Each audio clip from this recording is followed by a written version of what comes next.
Alam mo, Catherine, mahalaga sa akin si Grace. Hindi dahil sa carbon copy mo siya. Pero, magaan siyang kasama.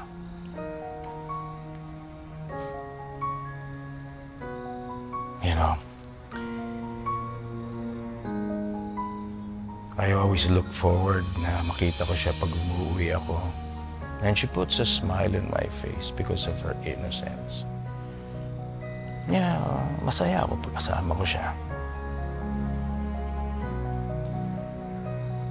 Kaya lang I feel bad. Pero, Tita Grace, hindi naman po masama magka-crush. Lalong-lalo na po sa daddy ko. Pogi po yun at mabait pa. Talagang magkakagusto ka sa kanya. Kaso, nahihiya ako sa kanya. Tita Grace, ka po mag-alala. Secret lang natin to. Promise. Pero ganun pala yung pakiramdam na may crush, no? Yung gusto mo palaging nakikitang masaya yung crush mo. Tita Grace, it's the best feeling po. Lalo na po pag crush ka ng crush mo.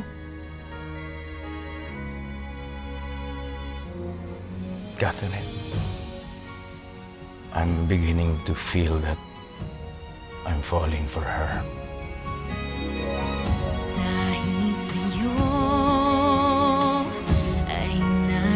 Catherine, I'm beginning to feel that I'm falling for her. Alam mo, kahit na ayoko, I feel na hindi dapat.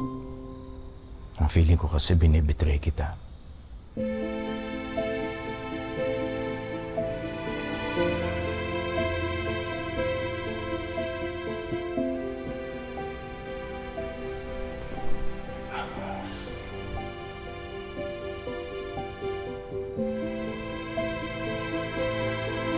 Catherine, alam ko naman kung anong kailangan kong gawin. Kailangan kalimutan ko si Grace. Ikaw lang naman talaga ang nasa puso ko. Ikaw lang.